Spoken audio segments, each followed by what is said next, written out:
ओम नमः शिवाय। हर हर महादेव। सभी शिव भक्तों को हरियाली अमावस्या की बहुत बहुत शुभकामनाएं।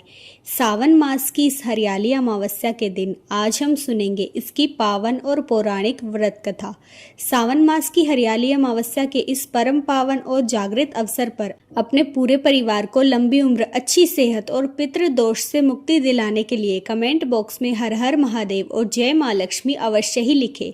आपके द्वारा लिखा गया यह एक मंत्र इस अंधकारमयी रात में आपके घर को सकारात्मक ऊर्जा से भर देगा। आइए बिना एक भी सेकंड गवाए सीधा रुख करते हैं सनातन इतिहास की उस चमत्कारी और अमर पौराणिक कथा की ओर, जिसने एक भूखे प्यासे और लाचार परिवार की किस्मत को हमेशा के लिए पलट दिया था। प्राचीन काल की बात है। एक नगर में एक बहुत ही प्रतापी और न्यायप्रिय राजा राज्य करता था। राजा का परिवार बहुत बड़ा था और उसके महल में धन धान्य की कोई कमी नहीं थी। राजा के बेटे का विवाह एक बहुत ही सुंदर कन्या से हुआ था, जो अब उस महल की सबसे बड़ी बहू बन चुकी थी। वह बहू दिल की बुरी नहीं थी, लेकिन उसे जीभ के स्वाद का बहुत ज्यादा चाव था। वह अक्सर रसोई में चोरी छिपे मीठी चीजें खा लिया करती थी। एक बार की बात है, सावन का महीना चल रहा था और हरियाली अमावस्या की तिथि नजदीक थी। महल की रसोई में राजा की पूजा और ब्राह्मण भोज के लिए विशेष रूप से दूध, मावा और शुद्ध घी के स्वादिष्ट लड्डू और पेड़े बनाए गए थे। खुशबू इतनी लाजवाब थी कि बड़ी बहू खुद पर काबू नहीं रख पाई। रात के सन्नाटे में जब पूरा महल सो रहा था, वह चुपके से रसोई में गई और उसने भगवान के भोग के लिए रखी मिठाई में से कई सारे लड्डू और पेड़े खा लिए। अगली सुबह जब रसोइये ने देखा कि भोग की थाली खाली है, तो उसने पूरे महल में हड़कंप मचा दिया। राजा ने कड़े स्वर में पूछा कि भगवान का भोग किसने अशुद्ध किया है। अपनी चोरी पकड़े जाने के डर से बड़ी बहू बुरी तरह कांपने लगी। उसने तुरंत अपनी सहेलियों और नौकरों के सामने झूठ बोल दिया कि मैंने रात को देखा था, एक बड़ा सा चूहा आया था और वह सारी मिठाई खा गया। अपनी जान बचाने के लिए उसने एक बेजुबान और निर्दोष जीव पर झूठा इल्जाम लगा दिया। कहते हैं कि बेजुबान जीवों की पुकार सीधे भगवान के दरबार में पहुंच जाती है। उस चूहे को राजा के सैनिकों ने लाठियों से पीटकर महल से बाहर निकाल दिया। उस निर्दोष जीव के मन में से एक गहरी आह निकली, जो एक अदृश्य श्राप बनकर उस बहू और पूरे राज परिवार पर गिर पड़ी। शास्त्रों में लिखा है कि किसी निर्दोष पर झूठा कलंक लगाना ब्रह्म हत्या के समान पाप माना जाता है। इस घटना के बाद धीरे धीरे राजा की किस्मत पलटने लगी। राज्य में व्यापार ठप हो गया और खजाना खाली होने लगा और राजा के बेटे यानी बड़ी बहू के पति की तबीयत अचानक बहुत खराब हो गई। बड़े बड़े वैद्यों ने हाथ खड़े कर दिए। जिस महल में कभी खुशियां गूंजती थी, अब वहां सिर्फ बीमारी, अशांति और दरिद्रता का वास हो गया। बहू को समझ आ गया था कि यह सब उसके उसी एक झूठ के कारण और बेजुबान को सताने का नतीजा है। वह पश्चाताप की अग्नि में जलने लगी। वह दिन रात रोती और सोचती कि कैसे इस भयानक पाप से मुक्ति पाए, क्योंकि हरियाली अमावस्या की रात नजदीक आ रही थी और पितृ भी भूखे प्यासे उसके द्वार पर खड़े थे। जैसे ही सावन मास की हरियाली अमावस्या का दिन आया, बहू ने अपने पापों का प्रायश्चित करने का दृढ़ संकल्प लिया। उसने सुबह सूर्योदय से पहले उठकर स्नान किया और बिना कुछ खाए पिए नंगे पैर नगर के बाहर घने और हरे भरे जंगलों की ओर चल पड़ी। वह जानती थी कि सावन की अमावस्या पर प्रकृति के भीतर साक्षात त्रिदेव और पितरों का वास होता है।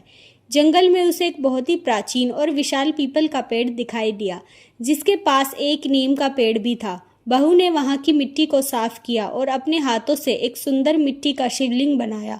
उसने सावन की फुहारों के बीच पूरी निष्ठा से महादेव और माता पार्वती का पूजन किया।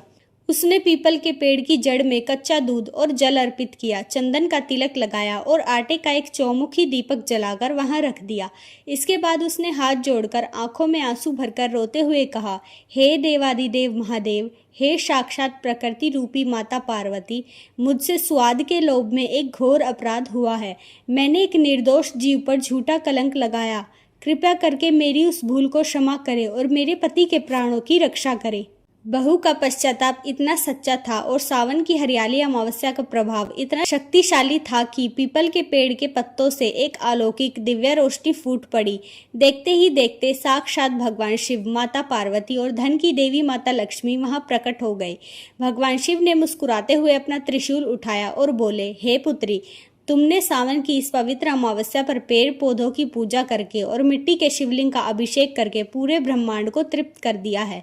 तुम्हारा पश्चाताप स्वीकार हुआ। आज इसी क्षण तुम्हारे सिर से वो पाप दूर होता है और तुम्हारे पितृ भी खुश होते हैं। माता लक्ष्मी ने अपना वरदहस्त्र उठाया और कहा, तुम्हारे घर की दरिद्रता का अंत होगा। जैसे ही बहू वापस अपने महल पहुंची, उसने देखा कि उसका पति पूरी तरह स्वस्थ होकर खड़ा था। महल का खजाना फिर से सोने चांदी से भर चुका था और चारों तरफ खुशहाली छा गई थी। इस व्रत के प्रभाव से बहू का जीवन पूरी तरह से धन्य हो गया। भक्तों, यह तो थी हरियाली अमावस्या की पावन कथा। अब जानते हैं शास्त्रों के अनुसार हरियाली अमावस्या के दिन इन 3 विशेष नियमों का पालन करने से 7 जन्मों का पितृदोष भी दूर हो जाता है। पहला, पौधारोपण का महापुण्य। इस दिन अपने हाथों से कम एक पौधा जैसे पीपल, बरगद, नीम, तुलसी या आंवला किसी पार्क या मंदिर में जरूर लगाए। जैसे जैसे वह पौधा बड़ा होगा, आपके घर की तरक्की के रास्ते खुलते जाएंगे।